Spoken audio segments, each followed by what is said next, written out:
Nuevo Nissan Micra patrocina este espacio. Concesionario oficial para Lanzarote, Nissan Matcher Motor, carretera San Bartolomé Arrecife, kilómetro 1,6.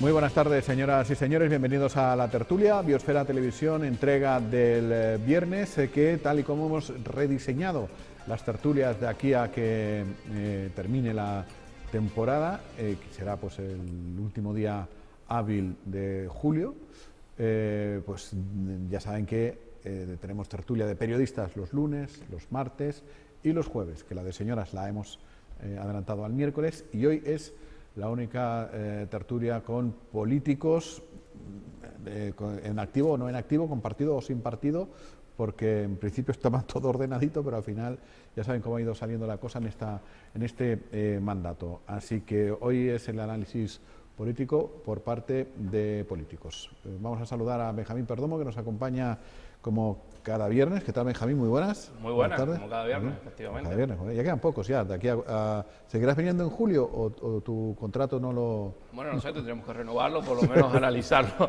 para pedir un aumento de sueldo, evidentemente. Porque nuestra voluntad es la de seguir viniendo hasta julio. A lo mejor otra tertulia paga la cláusula de rescisión. También, ¿no? Sí, sí. Está Borja Rubio de Somos Lanzarote. ¿Qué tal, Borja? Muy buena. Muy buena. ¿Todo bien también? Muy bien. Pues ya está. Y Carlos Espino, que es simpatizante del Partido Socialista. ¿Qué tal, Carlos? Muy buena. Buenas tardes. Todo bien también, ¿no? Sí, sí. Y también en julio y en agosto porque cierra. Porque si no venía también. Chicos, a mí es que me encantan los viernes. Sí, sí, no, además de verdad. Es un día muy bonito. Sí, sí, es así. Me da que eso es por motivos distintos a lo que lo estamos diciendo tú, porque ya se te llega el fin de semana y yo porque vengo a Biosfera. Y antes de aquí ha sido ya la destiladera. Exactamente, entonces los viernes hoy, son apasionantes. Es un día ya que lo sueltas todo, ¿no? Sí. Y te vas de fin de semana... Fresquito. Fresco y relajado.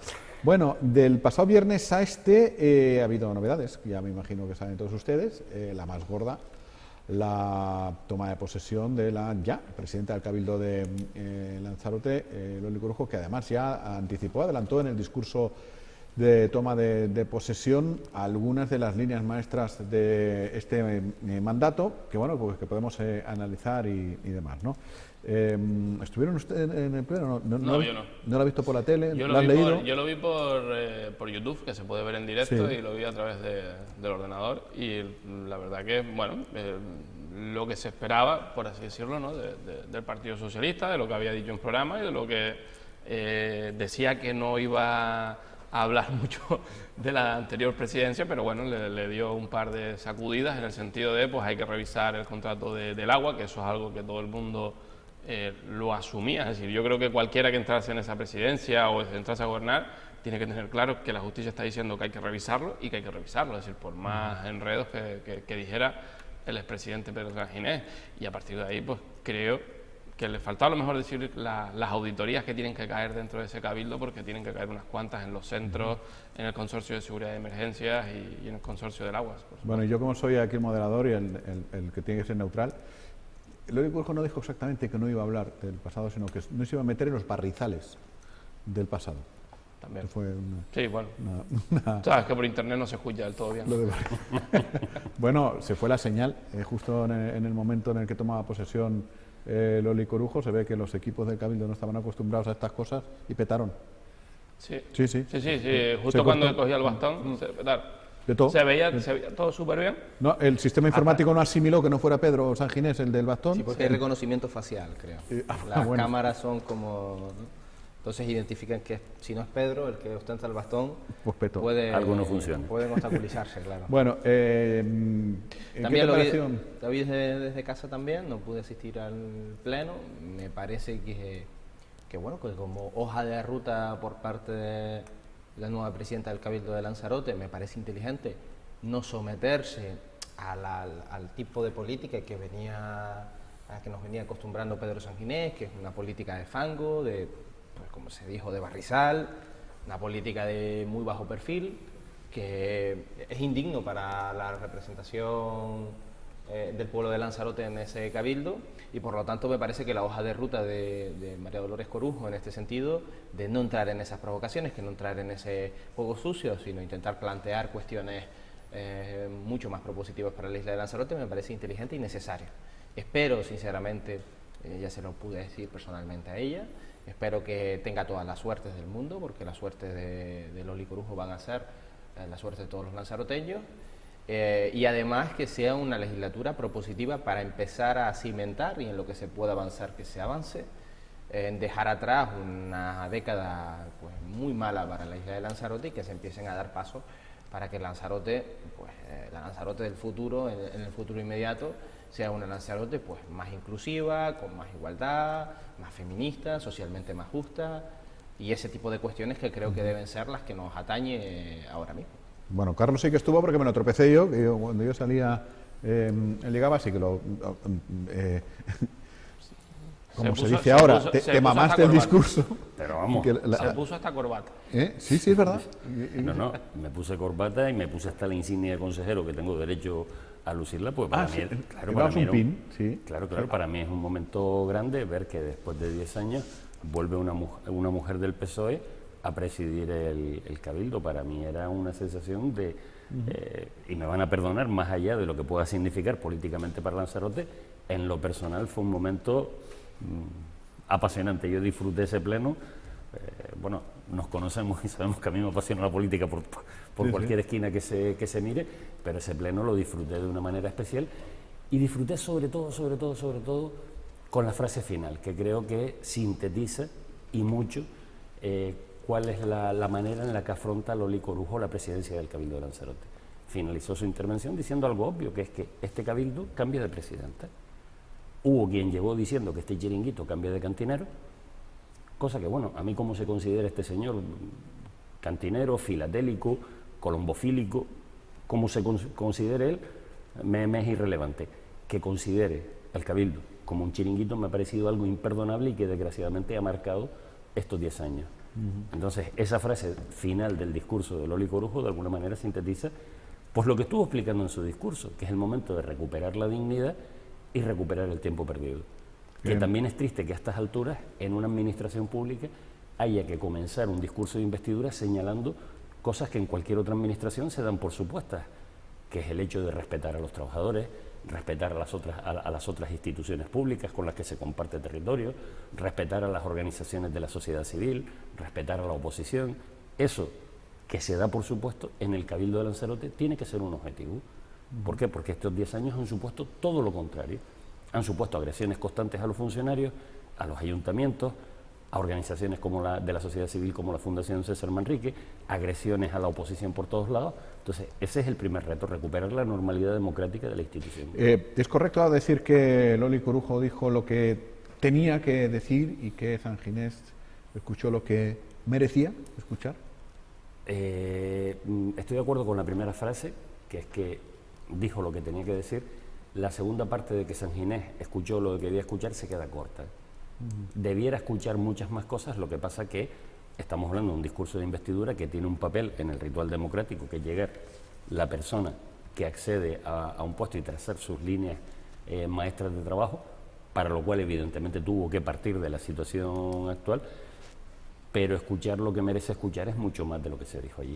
Esto, lo del agua, que bueno, Benjamín lo ha sacado aquí muchas veces, muchos viernes. ¿Crees que en las otras tertulias, la de periodistas, creemos que este va a ser uno de los debates de este mandato, y que incluso se podría llegar a plantearse la posibilidad de recuperar la gestión del agua de una manera pública? El otro día Loli Corujo decía que no le asusta absolutamente nada esta cuestión, pero entre que aquí hay que revisarlo, que los de Madrid quieren desinvertir, y que entre una cosa, los procesos abiertos y demás, pues de repente... Vamos a ver, yo no estoy en la cabeza de la presidenta, pero si yo fuera presidente, lo primero que haría sería tocar en la puerta de Madrid y decirle: tienen todas las facilidades del mundo para que se lleven esta empresa. Si se probablemente, como está Madrid, que está diciendo que quiere salir de todos aquellos sitios en los que no es Madrid, y tienen ganas de salir de Colombia, tienen ganas de salir de Mérida, en Andalucía, en Extremadura creo que también están. Es decir, pues, como tienen ganas de salir, pues habrá que darles todas las facilidades del mundo para que se marchen y revisar el contrato, evidentemente. Y luego, pues bueno, tienes la opción de o volver a sacar un concurso público en el que sea, pues, no voy a decir que sea legal, sino que se ajuste a derecho, que no venga un tribunal y que diga que revisarlo, o asumir la gestión pública. Si te quieres dir, dite, ¿no? Como dicen, si te quieres dir, dite. Sí, bueno, pero es lo más sensato. Es decir, antes de poner ninguna valoración y ninguna oferta económica, lo que tienes que hacer es decir, tienes las puertas abiertas para marchar. Sí, pero antes de eso, es que estoy de acuerdo con ponerle puente de plata, por así decirlo, a Canal Gestión si se quiere marchar. Creo que tienen que rendir cuentas al pueblo de Lanzarote. Ahí Habla Loli de hacer una auditoría, la Loli, vamos, la presidenta. Auditoría. Una auditoría para ver si cuadra, ¿no? Hay varias sombras a las que hay que ponerle luz, ¿no? O varias sombras que hay que eliminar. El primero, la adjudicación. Y eso es derecho administrativo puro y duro. Hay que saber quiénes son los responsables políticos de aquella adjudicación, cómo se hizo, por qué se tomaron las decisiones que se tomaron, si se vulneró la libertad de empresa de las otras empresas que concurrieron a la licitación, con un primer pliego, luego un procedimiento negociado en el que se cambian las condiciones, por lo tanto pueden verse conculcados sus derechos a participar de esa licitación pública muy cuantiosa, por otro lado. Eso hay que saber qué pasó ahí, quiénes son los responsables políticos, porque hay que dirimir esas responsabilidades. Luego está la responsabilidad de la empresa y de los responsables públicos en relación al cumplimiento de ese contrato. ¿Qué parte del pliego de condiciones, en este caso, o del acuerdo al que se llevó con Canal Gestión se ha cumplido y qué parte no, y si se han cumplido los plazos? Y en el caso de que no fuera así, hay que imponer una serie de sanciones desde el punto de vista administrativo. Algunas son causas de resolución del contrato, otras no, pero tienen que imponer una pena al mínimo pecuniaria. Y si no se ha puesto por parte de la corporación, pues también hay que exigir responsabilidad. ¿Por qué no se le ha interpuesto un expediente a una empresa que no ha cumplido el contrato? Habrá que hilar fino, porque aquí nos pasan a veces muchas cosas de estas que al final siempre toca pagar. Sí, exactamente, ¿no? Y entiendo que el nuevo tiempo en el Cabildo tiene que ser así siempre, que no siempre le toca a la administración pagar, sino que las empresas que no cumplen también reciban algún tipo de penalización, aunque sea de carácter administrativo, una falta administrativa. El pollo aquel de la desaladora del sur no salió caro.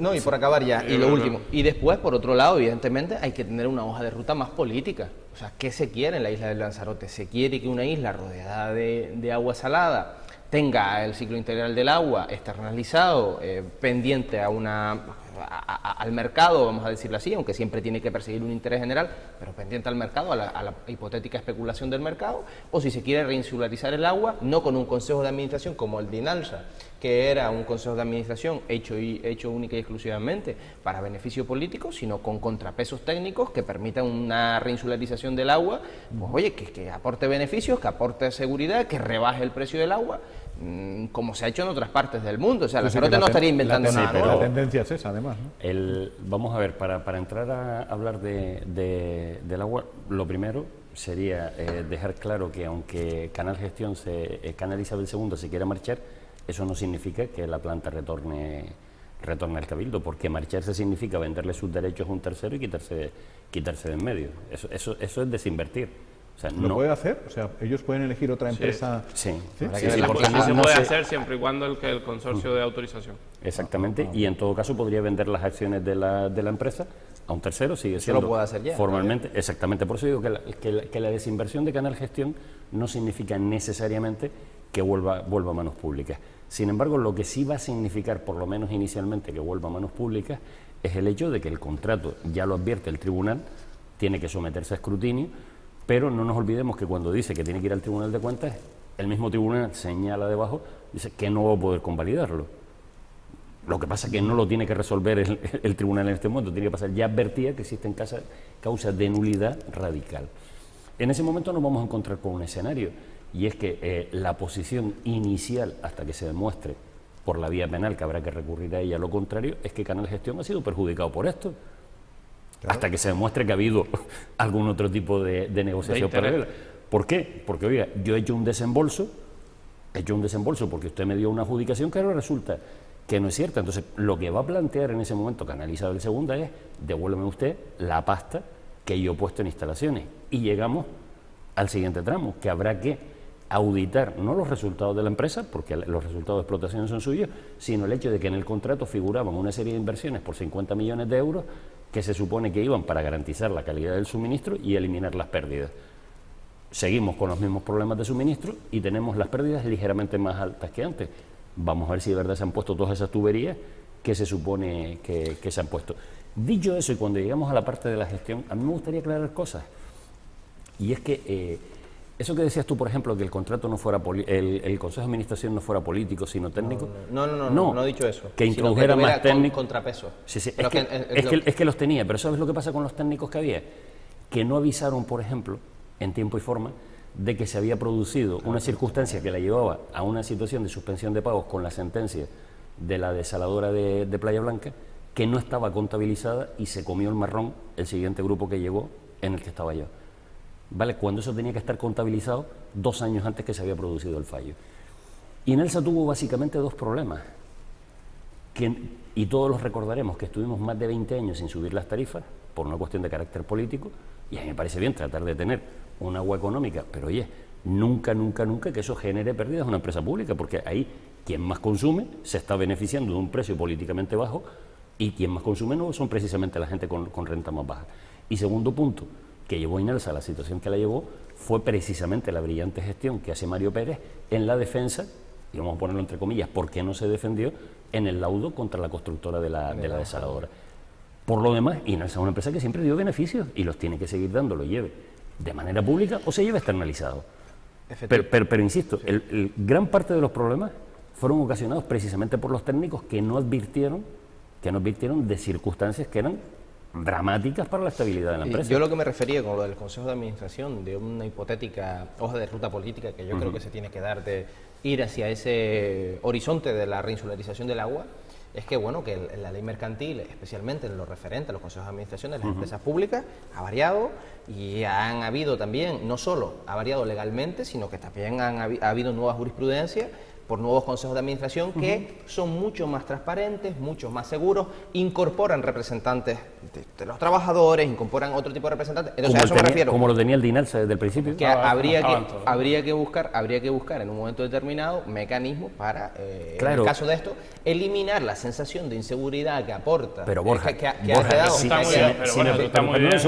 si me preocupo por aclararte esto, es por un tema nada más, que es que con Inelsa se ha creado una leyenda que después se lleva con facilidad a cualquier tipo de empresa pública para justificar las privatizaciones, de que las cúpulas políticas no funcionan. No. Sí. Aquí precisamente el Consejo de Administración del que yo formé parte nos encontramos con el tema sorprendente, desagradable, pero sobre todo ilegal, de que se había ocultado una circunstancia de riesgo para la empresa que sí que se conocía a través de los medios, pero que no se reflejaba en los balances. Con lo cual, el equipo auditor, que tampoco lo avisa, aunque tenía conocimiento, el equipo auditor, en vez de poner en los balances que existía esa situación de riesgo en el tiempo, la estaban dando como válida. Por acabar, simplemente. Entonces, quiero decir que como existe ese sustrato de pensamiento del imaginario colectivo de la isla de Lanzarote, que las empresas públicas en las que hay representación política son un nido de posibles corruptelas y Inelsa, desgraciadamente, ha sido la punta de lanza precisamente de ese mensaje. Hay que ser exquisitos en el tratamiento a la hora de hablar de una cuestión innecesaria para la isla de Lanzarote, pero que tiene que aprender pedagógicamente y también en el fondo de lo que pasó con Inelsa. Y en relación a lo de Canal Isabel II, en el Ayuntamiento de Arrecife ha pasado algo similar con el asunto del salvando todas las distancias, ¿vale? Pero con el asunto del pabellón de Argana. Hay una empresa en un determinado momento, que es FCC, que le toca construir el pabellón de Argana, que le reclama al ayuntamiento el impago de determinadas cuotas. Y después, por otro lado, está el ayuntamiento que le reclama daños e indemnizaciones a esta misma empresa por eso mismo. Entonces, hay una situación de enmarañamiento legal muy similar a la que se puede dar cuando Canal Isabel II diga en un momento determinado: oye, yo he sido perjudicado del proceso de adjudicación, y al mismo tiempo haya un inventario de inversiones que no se han realizado. Entonces nos podemos encontrar en esa confrontación. ¿Cuál es la actitud que debería mantener un cabildo de Lanzarote que estuviera persiguiendo la verdad e intentando esclarecer esto en pos del beneficio de la ciudadanía? Acertar al abogado que contrata. Acelerarse eso y acelerar el proceso de decir: oiga, la inversión que ha dejado de hacer Canal Isabel II en la isla de Lanzarote, Canal Gestión en la isla de Lanzarote, tiene que tener algún tipo de consecución aplicación de algún tipo de medida legal, ya sea administrativa, aplicando el pliego y la ley de contratos del sector público, o ya sea de otro tipo. Por eso digo que se plantea una batalla interesante, ¿no? Escuchando las dos intervenciones, tanto de Carlos como la de Borja, es decir, y después de los 10 minutos que han intentado explicar el proceso, me reafirmo. Te sientas con la empresa, le llevas el informe del Tribunal de Cuentas, le llevas la sentencia y vamos a ver si llegamos a un acuerdo para que se marchen de la forma más pacífica y más tranquila, que estoy convencido, y por lo que se escuchaba cuando yo era consejero del Cabildo y las informaciones que a mí venían de Ciudadanos de Madrid, decían que querían salir de todos lados. ¿Y tú crees que en este hipotético pulso jurídico, o como se suele decir, vale más un mal arreglo que un buen pleito, tenemos nosotros más cartas, más armas que ellos? Hombre, claro, porque si vamos a ver, si ha habido un proceso opaco que no ha sido muy claro. Es decir, sí, pero no será culpa de Canal Gestión eso. Sí, bueno, eso es como decir que a mí me han adjudicado en un concurso opaco, es decir, que se puede demostrar que ha habido intereses entre las dos partes. Cuidado, porque a lo mejor sale perjudicada. Benjamín, vamos a ver. El primero que eso tiene que aceptarse y aceptarlo la gente de Canal Segundo sería que aceptar ellos la culpabilidad en un tema que va a tener consecuencias penales. Por tanto, lo van a negar hasta el final. Y hasta que no se acredite tendrán que jugar, porque además son una empresa pública. No van a llegar de repente diciendo, nos vamos de Lanzarote y mira, lo que valía 50, dame 10 y me voy. O sea, eso no va a suceder. Y vamos a tener que llegar, porque también el Cabildo, cualquier cantidad que le abone a Canal Gestión en un hipotético acuerdo tiene que estar soportada por algo que vaya más allá que la voluntad de las partes, porque somos administraciones públicas. Entonces, esto es un tema que se dirimirá en los tribunales. Y cuando los tribunales fijen la verdad judicial de lo que ha pasado, en ese momento se tomarán las condiciones. ¿No se puede llegar a acuerdos así? No, es que no se puede. Pero si San Ginés llegó a un acuerdo con la gente estaba es que precisamente es lo que iba a decir, que eso serán cuestiones que además habrá que revisar ahora. O sea, tú no puedes desde la administración, o sea, la libertad que tienes desde una empresa pública de decir, oye, ¿cuánto vale esto? 4, 6, lo dejamos en 5, eso no existe en la administración. Por tanto, nos guste o no nos guste, iremos a un procedimiento que será complejo, que va a tensionar bastante, porque ya veremos cómo aparece Canal Gestión, o Canal Isabel II como propietaria de Canal Gestión, exigiendo cuando se produzca la anulación del contrato, el retorno de las cantidades abonadas, y ahí empezaremos con el proceso. Como es natural, porque depende de una asamblea, que es la de Madrid. Claro, no puedes decir que no van a llegar. Es una administración pública que no, o sea, son dos administraciones públicas. Hombre, otra cosa es cuando se demuestre, si se demuestra a lo largo de los procedimientos, que probablemente habrá una ramificación penal del procedimiento, se demuestre que ha habido una negociación inadecuada, tendente a. Bueno, ya veremos en ese momento además de quiénes son las responsabilidades. Claro, si se identifica la responsabilidad política en ese caso, pues también evidentemente se le restaría mucha más potencia a la posición de la empresa en este caso, claro, porque podría darse a entender que ha sido cómplice de esa situación o que ha sido beneficiada por una mala gestión política, que en este caso debería responder quien lo hubiera hecho en su momento, que en este caso la adjudicación de Canal Gestión ya sabemos quién la hizo. Lo que no se da cuenta Coalición Canaria es la tremenda hipoteca en la que ha puesto a la ciudadanía de Lanzarote y al pueblo de Lanzarote y a la isla de Lanzarote con estos manejos, ¿no? O sea, hemos visto que un bien preciado para todos los lanzaroteños, además con una presencia histórica tremenda, como no puede ser de otra forma, como es el agua, se ha visto sometido a la especulación, a los manejos, a las artimañas políticas, y al final hemos acabado no solo teniendo un pésimo servicio pues con el sector agrícola, un pésimo servicio también con el precio, con la falta de inversión en determinadas cuestiones, con las pérdidas que siguen habiendo, sino que además ahora encima también ha hipotecado judicialmente de nuevo al Cabildo de Lanzarote, y eso evidentemente es una de las cuestiones centrales, ¿no? O sea, se ha hipotecado a la isla de Lanzarote por parte de Coalición Canaria con la adjudicación al Canal Isabel II. Por eso lo decía, porque vamos ahora a una situación muy compleja. Otra cuestión que toca la sensibilidad y que sorprendió también en el discurso de toma de posesión de Lole Corujo, lo de separar de entrada la imagen corporativa de los centros turísticos históricos, en los que intervino directamente César Manrique, en fin, que todos sabemos cuáles son, Castillo de San José, Jardín de Cactus, Jameos del Agua, el Mirador del Río, la Cueva de los Verdes, el restaurante de Timanfaya, y me dejo uno, siempre sabía que si los decía de Carrera. El Monumento al Campesino. Y el Monumento al Campesino, exactamente, sí. Eran 7, son 7, de hecho. Separar eso de lo otro que luego se ha ido incorporando otras instalaciones, dijo la presidenta, como la Casa Amarilla, el nonato Museo de Arqueología de la calle Fajardo, el Museo Hundido de Marina Rubicón, el Museo Atlántico y la cafetería del Almacén. ¿Es pertinente separar una cosa de la otra de entrada a la imagen corporativa? ¿O Hombre, sí, hay que ir más allá? Vamos, pero yo ahí coincido sin duda. Yo que creo que estoy convencido de que el Partido Socialista saca a concurso público el Museo Submarino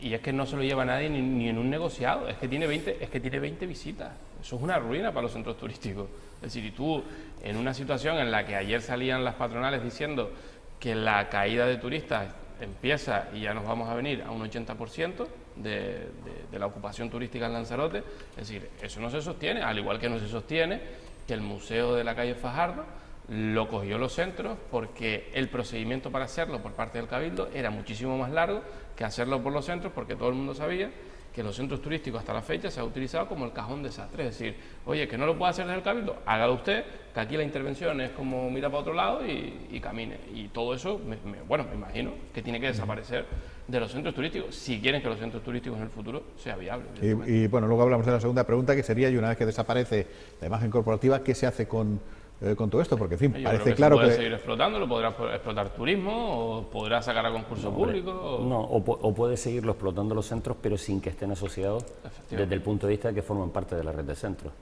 Estamos hablando que crear en este momento una organización paralela para llevar 3 instalaciones deficitarias sería tirar el dinero. Entonces, desde el punto de vista... el Museo de Arqueología, ¿cuánto se lleva ahí pero el Museo de Arqueología, invertidos? Es una pasta, 3 millones ya, pero por lo bueno, menos. pero el Museo de Arqueología se puede cerrar y decir que hay que restaurarlo entero y se acabó. Eso sería probablemente la decisión más inteligente, pero por centrarnos en el tema del discurso, la presidenta lo que aclara es la separación de la imagen corporativa.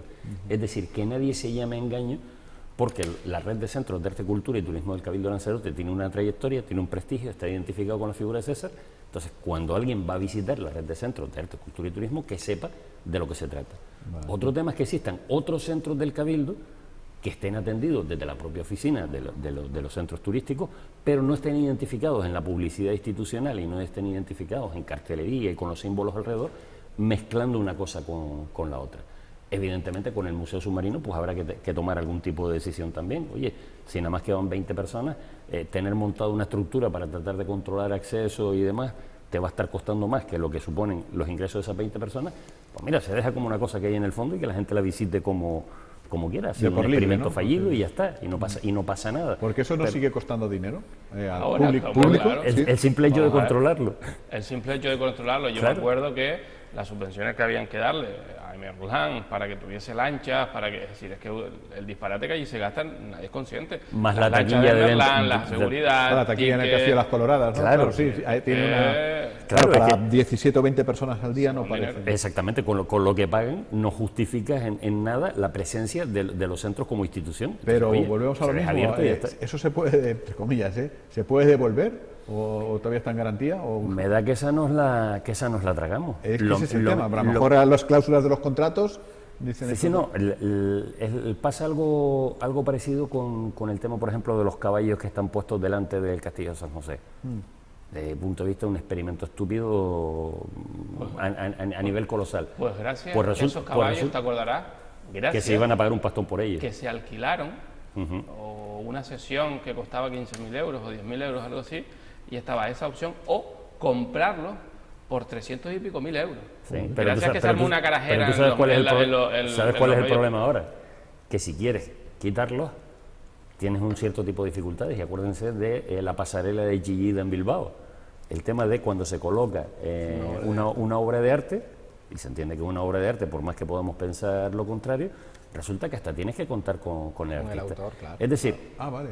Claro, no es una decisión tuya nada más, porque hay unos derechos morales del artista sobre su obra. Pero a lo mejor si se enfadas, bueno, por lo del sur se lleva los caballos. Hombre, si hubiera fuertísimo y saliera a caballo. Pero quiero decir con eso, por utilizar, deja terminar. Por terminar de utilizar la expresión que utilizaba Borja, eso es otro ejemplo más de otra hipoteca más que nos dejan colocada. Lo mismo que el contenedor a la entrada del castillo. una instalación que nos convencieron todos que era provisional para ver lo que se hacía, y vamos, la provisionalidad ahí está durando... Bueno, eso Hombre, sí, eso es igual ganamos fácilmente... una clase de quinto que quieren en el CEIP de Costa Teguise. Si No, quitamos porque, el contenedor, va a cambiar para la allá. Consejería de Educación y los barracones van a ir Bueno, desapareciendo. yo era de por dar manera ideas, rápida. tampoco... Efectivamente, yo pienso que el principal problema, tanto lo del museo hundido que decías tú del sur, como... No, es sumergido, a veces Sumergido, controlo mal los sinónimos. como los caballos del castillo, San José, tienen la problemática de que son obras de arte, ¿no? Y entonces ahí entra otro tipo de derechos, los derechos de, en este caso, Jason de Caires, que es una persona que hizo una caja tremenda aquí con Coalición Canaria en el Cabildo de Lanzarote, y que en este caso para retirar esas obras de arte pues también habría que contar, e incluso también, no sé, depende de los acuerdos a los que se hubiera alcanzado con el Cabildo de Lanzarote, inclusive indemnizar, porque uno presta una obra de arte, recibe un dinero para un determinado tiempo de exposición. Si al final fueron alquilados esos caballos y no fueron comprados, pues Aquí el tiempo que más está más cerca de saber es aquí el ex consejero del Cabildo, si vieron el contrato, el pliego de condiciones y eso. No lo desconozco, pero bueno, eso me imagino que en la gaveta grandísima que tiene Pedro Sanginés allí, donde guarda tantísimos documentos que espero que se empiecen a ver ahora a la luz, probablemente tenga que estar, a lo mejor ni Benjamín, que fue consejero del Cabildo, lo conoce. Pero bueno, el tiempo de exposición e indemnizar. Y después ya la cuestión de la separación de los centros históricos de los centros que Pedro Sanginés, en uno de sus delirios, intentando emular, yo creo que en sus imaginaciones más íntimas, intentando emular a Pepín Ramírez, incorporando centros de arte, cultura y turismo y haciendo una red, incorporando nuevos centros a la red, que al final dices tú, bueno, la Casa Amarilla, el almacén, en fin, cuestiones que, bueno, la cafetería del almacén, cuestiones que realmente pues no tienen nada que ver con el espíritu, la línea que mantenía César y Pepín Ramírez en su momento a la hora de hacer la red de centros de arte, cultura y turismo. Especialmente flagrante es con el Museo de Arte Atlántico, creo que se llama así, Museo Submarino, bueno, Museo Submarino de Las Coloradas, en la medida en la que no deja de ser una instalación que ya está idénticamente puesta, salvo con las propias figuras que están debajo, siendo otras, pero el mismo modelo de negocio está en otras partes del mundo, desde Cancún hasta Croacia. Entonces eso va en contra precisamente de la originalidad, que es uno de los parámetros fundamentales sobre los que se asienta la red de centros históricos. Por lo tanto, es una muy buena decisión. Te ha salido una comparación, es decir, Pepín Ramírez César, Sanginés de Caires. Sí. Sí. Bueno, es que eso, yo te digo que mi respeto a De Caires, es complicado el asunto de la psicología y demás. Yo soy incapaz, además, con Pedro Sanginés he cruzado 2 o 3 saludos en mi vida, más nada. No soy capaz de meterme en la mente del personaje, pero visto desde fuera parece ser que en esta batalla alocada por acumular centros de arte, cultura y turismo tiene alguna intención de trascender, pero al final lo que ha trascendido es que no ha dejado de ser un presidente del Cabildo especialmente torpe a la hora de gestionar la principal empresa pública de la isla, que además a su vez es bandera del turismo de Lanzarote. Es decir, cuando se sale fuera de Lanzarote a vender la isla, precisamente lo que se expone es la red de centros de arte, cultura y turismo como algo central. Incorporar una cuestión que ya está en Cancún o ya está en Croacia, lo que hace es entorpecer, lo que hace es empobrecer esa red de centros de arte, cultura y turismo. Entonces, banalizarlo, y yo creo que ahora la presidencia del Cabildo de Lanzarote lo que debería hacer precisamente es, me van a permitir esta expresión, esconder esa cuestión del Museo Submarino, dejarlo como una cuestión muy menor y que esté puramente como una cuestión de trámite para aquel segmento de la población muy minoritario que se dedica al submarinismo, pero lo que hay que poner en valor a ver. Es que el que se dedica al submarinismo no va ahí. Hombre, pero habrá que ver los papeles, pero al menos yo digo que si eso ya o no se quiere porque no es rentable, por lo que sea, es decir, ofertarlo, si es que se puede, no sé, pero ¿quién puede tener interés en explotar eso? La asociación de clubes de buceo de Lanzarote. Oiga, ¿quieren hacerse cargo de esto? Se lo alquilamos. Por tanto, ustedes... Se lo alquilamos y no tendremos que pagarle algo.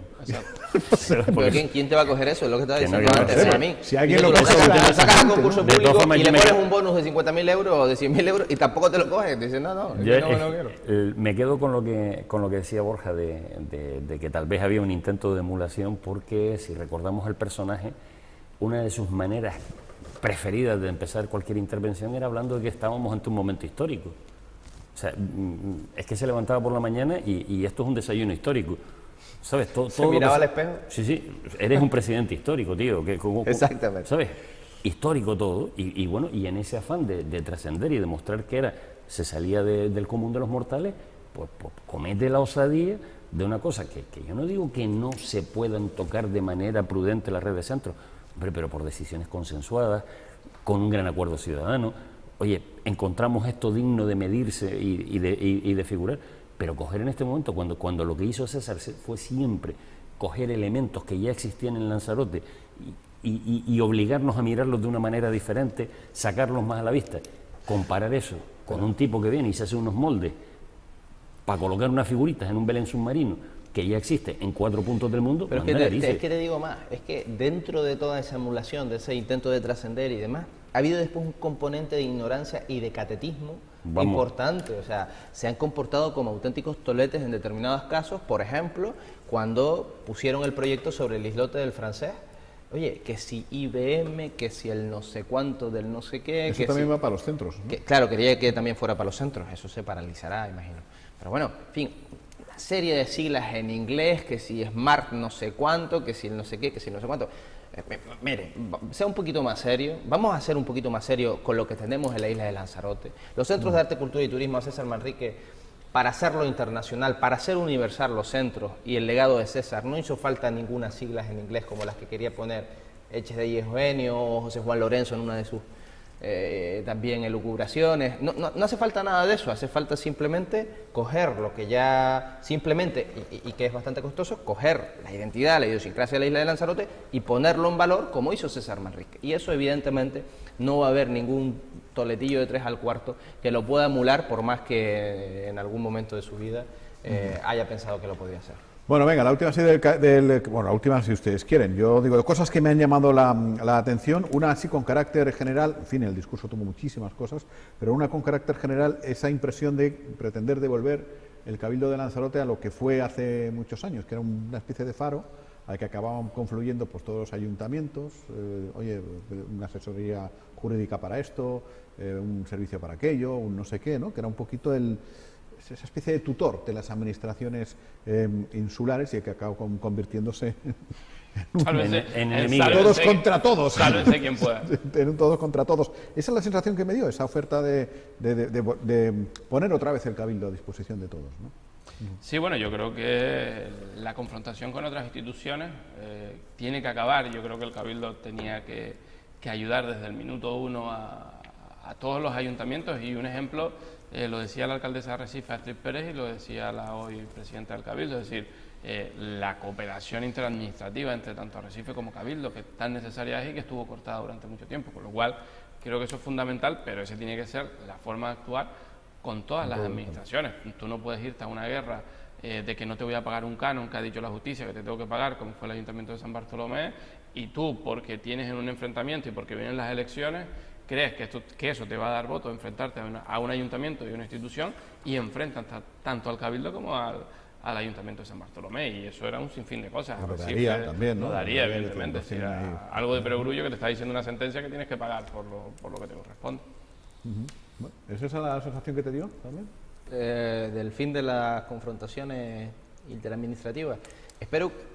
Pienso, ¿no?, que el legado de Coalición Canaria ha sido especialmente ingrato en el trato con las administraciones locales del Ayuntamiento de Arrecife y demasiado débil cuando se trataba del Gobierno de Canarias, y se han cometido excesivos desprecios a esta isla. Antes comentabas tú lo de educación, ese es uno de ellos. O sea, el Cabildo de Lanzarote ha ido con el mazo contra los ayuntamientos de la isla de Lanzarote, que no le han reído las gracias, pero después ha ido muy débil con la pluma, por así decirlo, a pedir al Gobierno de Canarias. Yo creo que el Cabildo de Lanzarote tiene que tener y generar una red de cooperación con los 7 ayuntamientos, con toda la claridad, y después también ser exigente, ser contundente a la hora de reclamar al Gobierno de Canarias para que Lanzarote recupere peso en el Gobierno de Canarias. Por lo tanto, sí, yo creo que se abre un nuevo tiempo en el tratamiento con los ayuntamientos, pero que tenemos que reforzar nuestra posición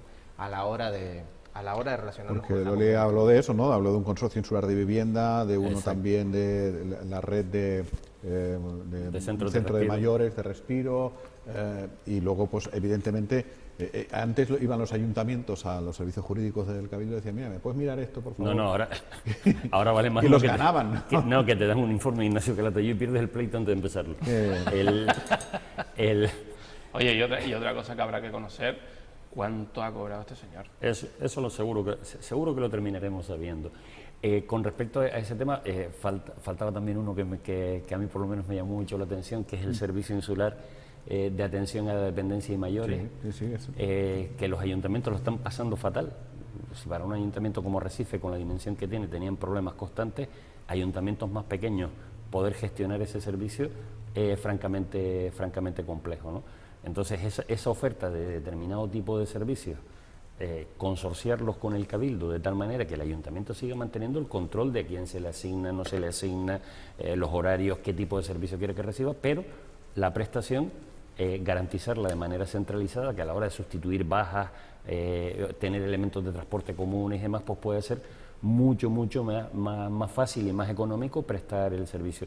Y luego me parece fundamental la idea del Instituto de Vivienda, en el sentido que precisamente el Cabildo, que es el que menos competencias tiene en vivienda, pero tiene la capacidad de coordinar con el Gobierno de Canarias, coordinar con el Gobierno del Estado, que tiene también partidas para este tipo de cuestiones, y coordinar con los ayuntamientos y empezar a impulsar de una vez por todas la construcción de vivienda pública en Lanzarote, que las últimas que se entregaron, si yo no me equivoco, son las de los Alonso, Titerroy y un grupito más, sí. 34 viviendas en no sé dónde, Inés Rojas. Inés Rojas en Titerroy. No, Titerroy fue. Y habrá que ver. Porque estamos hablando de operaciones de una entidad bajísima. Bueno, eso y el suelo público que tiene el Cabildo en Arrecife, ver si se pueden hacer Escucha, viviendas. y echaron de menos, yo lo eché de menos, aunque ya luego, en fin, se ha desarrollado y la propia presidenta aquí mismo adelantó que asumía para sí las áreas relacionadas con la política territorial, con el medio ambiente, con el cambio climático, los propios centros turísticos y tal, ¿no? Pero, ¿creen ustedes que se habló suficientemente, es decir, que no se habló de manera suficiente sobre el territorio? Porque igual era una esperanza mía, ¿no? Esperanza. Yo pensaba que se iba a hablar, ¿no? Aprobaremos el PIOT en 3 meses y el PRUC en 2 y el plan de la Jeria, y ese tema no se bajó demasiado al terreno, ¿no? Bueno, de hecho, incluso la anterior presidencia, acuérdese que en función de momentos y de intereses, yo no sé si por juicios de alguno o demás, era súper importante aprobar el PIOT y aprobar el plan de la Jeria, y después se quedó estancado y ahí están las gavetas y no se movió. Muy joven, pero San Ginés, el día de la toma de posesión hace 10 años, dijo que iba a bajar el sueldo de los políticos, que iba a tener menos asesores y que iba a tener menos, y que iba a contratar menos informes externos. Acertó ni una. Si no lo conociera, diría que es de Podemos, ¿eh? Pero claro, si no lo conociera, diría que es de Podemos. En fin, perdona. No, pero bueno, yo creo que cuando yo salí del Cabildo, no hace mucho, el PIOT, el documento que hay, tienes que revisarlo obligatoriamente, con lo cual, pues en lo que tarden en revisarlo y adaptarlo a la nueva ley del suelo, y pues lo que se tarde, tienen que darse prisa porque hay un contrato con Esquiaga que tiene una última prórroga según la interventora y que finaliza dentro de unos meses, con lo cual... Y a la mujer no, a lo mejor la ley del suelo muere. Es que claro, es que bueno, no creo que muera, a lo mejor hay modificaciones como incorporar una CODMAT como había antes y cambiar determinadas De momento cosas. está ingresada, me han dicho. Sí. Yo creo que no la van a matar, sino que van a introducirle cambios como el de la CODMAT a nivel de... Pero vamos, que estamos hablando en todo caso de cuestión de calendario, de plazos, que aunque quisieras aprobar mañana por la tarde... No puede, no está adaptado el PIOT. Olvídate, vale. No están adaptados los trabajos no están adaptados, no se pueden aprobar. Es un tema que, en mi opinión, por lo menos, es llegar, diagnosticar. Diagnosticar significa tirar de técnicos de valía que tiene la casa, de juristas que han sido marginados precisamente, como Leopoldo Díaz, que explique la situación en la que está. A partir de ahí mantener reuniones también con el Gobierno de Canarias, a ver cómo lo ve la Consejería de Política Territorial y a partir de ahí trazar una hoja de ruta. Pero vamos a ver, es evidente, y el Partido Socialista siempre se ha caracterizado por... Vamos, no voy a ser una defensa ahora en este momento por la defensa del territorio, la contención del crecimiento, una planificación que sea inteligente. Eso está en el ADN y en este momento los retos más inmediatos se conocen, que son básicamente 3, la reformulación del plan insular, el plan de la Jeria y el PRUC de Archipiélago Chinijo, que está tumbado por los tribunales. Si miramos con un poco de perspectiva histórica, el Lanzarote siempre ha sido una isla, probablemente la isla en la que más se ha debatido sobre el planeamiento territorial, siendo así la primera isla que genera una ordenación insular, el plan insular de ordenación.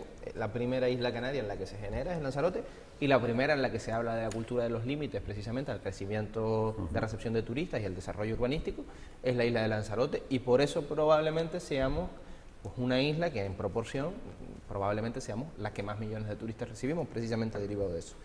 Y tengo la sensación, como ciudadano de Lanzarote, que en la última década nos han hurtado ese debate, nos han hurtado la posibilidad de hablar con cierta mesura y cierta tranquilidad, sin tantas siglas políticas, sin tanto proselitismo de partidos y tanto sigilismo, de cuestiones relacionadas precisamente con qué Lanzarote queremos.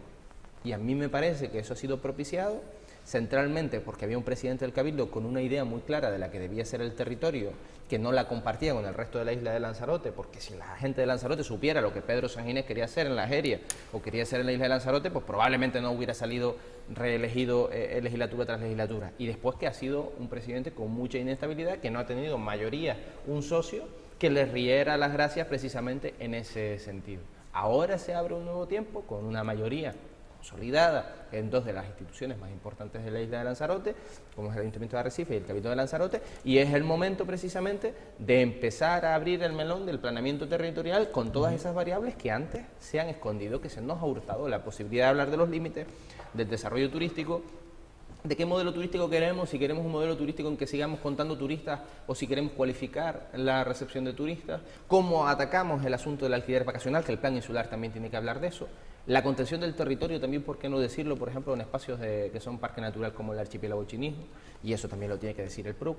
¿Qué pasa con un territorio protegido también como es la Jeria y su desarrollo económico, turístico y social? O sea, cuestiones importantes. Ahora es el momento de abrir ese melón con relativa calma, sin pausa pero sin prisa. Sin prisa pero sin pausa. Sí. Bueno, la última, y es una consulta, porque al hilo de lo que estaba apuntando Borja, me ha venido a la memoria lo de la ecotasa. El Gobierno de Canarias naciente quiere implantar una tasa ambiental, llamada ecotasa, que cada turista que nos visita pague una X cantidad de dinero por cada día de estancia en Lanzarote, con un carácter finalista, iría ese dinero pues a borrar la huella medioambiental que pueda dejar ese turista, o un plan ambicioso que va a tener el Gobierno de Canarias en la lucha contra el cambio climático. Y bueno, pues ya las patronales ya están diciendo que para qué y demás. ¿Eres favorable a la ecotasa? Tengo mis dudas sobre la ecotasa, porque aquellos que la han aplicado la han quitado. Bueno, Baleares la ha duplicado. Sí, pero Baleares la tuvo en su momento, la quitó y ahora con el cambio de gobierno la ha puesto. Es decir, si cobraba €1, cobra dos. No digo ni que sea, sí, pero bueno, ya veremos la repercusión respecto a los turistas. Vamos a ver cuál es qué es lo que sucede cuando tus principales competidores empiezan a despertarse otra vez, que son Egipto, son Túnez, entonces cuidado. Y luego yo soy partidario de mejorar es decir, aquello que tienes, gástatelo mejor. Por ejemplo, el FEDECAN. Yo no sé si el FEDECAN, con el nuevo gobierno que entra, vamos a seguir haciendo rotondas. O a lo mejor ese FEDECAN habrá que invertirlo en otras cosas, en sanidad, en educación. Es decir, no sé. Creo que eso ya está para 10 años, me da, ¿no? Una cosa de estas. Sí, bueno, pero que esté para 10 años no significa que tú no puedas planificar otros 10. Sí. Sí, creo que claro. Se puede, que tienes bastante margen. Sí, sí. Ecotasa, sí, ¿no? Por supuestísimo. Por supuesto, sí, claro. Y no es cierto que hayan ciudades del mundo que hayan puesto la ecotasa y lugares del mundo que la hayan quitado, habrá algún caso, pero mayoritariamente no solo es que haya dado buenos resultados, sino que después hay encuestas a los turistas, ¿no? Y, en fin, ¿cuánto ha pesado en la decisión de ir a este destino y no a otro el hecho de que ese destino tenga una tasa turística? El porcentaje es ínfimo. Es que a mucha gente yo creo que hasta les mola. O sea, a nadie le mola gastar dinero, pero si te dicen... Se hizo una simulación en Lanzarote con una ecotasa ficticia. Es que hablamos de la ecotasa y a veces desconocemos todo lo que se ha trabajado en ese tema en Lanzarote. Y se llegó a hacer una simulación en la que los turistas se le preguntaba hasta qué cantidad estarían dispuestos a pagar en el aeropuerto, se hacía además cuando se marchaban después de haber visto, y en función de que a qué se destinara la recaudación. Y la acogida que había era altísima. El único caso de Cotasa que se haya retirado fue el de Baleares. Y se retiró por una razón muy sencilla, porque hubo un cambio político, volvió el PP al gobierno de las islas, había jurado por el Niño Jesús de Praga y sus santos risas que quitaba la Cotasa y la quitó. Y lo explicó, lo fundamentó en una caída puntual que hubo de turismo, ocultando que esa caída se produce cuando las huelgas salvajes en el aeropuerto de Palma, que estuvo cerrado durante 3 o 4 días seguidos. Entonces, el impacto, lo que pasa es que coincidieron en el momento, el impacto que se produjo en la afluencia a Baleares fue producida por la huelga mal gestionada de AENA y no fue por la Cotasa. La prueba es que después ha vuelto el siguiente gobierno, y no hace ahora, sino hace 4 años, la ha puesto, y ninguno hemos leído que el turismo se ha desmoronado ni nada por el estilo. Y yo estoy convencido, así, incidiendo en lo que ustedes están comentando, de que incluso a alguien le puede gustar eso, que si además se hace una labor pedagógica a la hora de pagar las tasas, porque generalmente cuando se compra el billete, dependiendo de cómo lo hagas, ¿no? Pero incluso si tú vas a un hotel, tú pagas el hotel y puedes pagar las tasas, y después las tasas se abonan generalmente en la recepción al llegar, o depende de cómo lo tengas, ¿no? Pero muchas veces las tasas van aparte. Mire, y ahora le cobramos le cobramos las tasas. Te digo porque hace poco estuve en Barcelona y precisamente fue de esta forma, ¿no?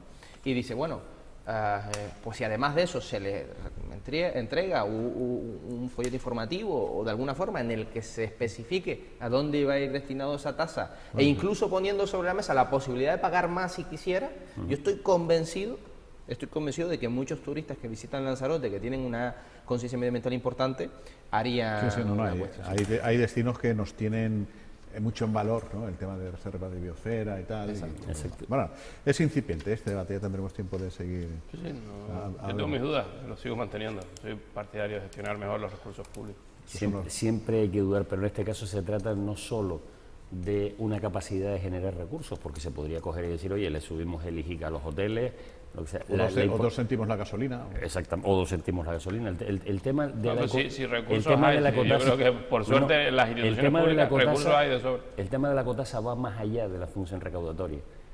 Es una especie de vínculo que creas con tu propio visitante, en el que le dices, oye, esto he venido a disfrutar aquí, generas una huella ambiental y contribuyes al control de la misma. Sí. Es más, en algunas de las experiencias los propios turistas pueden marcar en el formulario de pago a qué tipo de proyectos incluidos dentro de ese pack de acciones medioambientales pueden destinar la ecotasa, y generan en ese momento una relación más íntima con el territorio. Sí, y te lo dice alguien que cuando vaya de vacaciones tiene que multiplicar por 7 el tema, si salen todos juntos, porque tú por 3. Creo que lleva 15 años yendo a Egipto y a Túnez que no pagan tasas.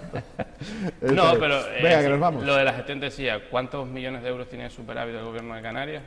Creo que son unos... ¿Pero qué?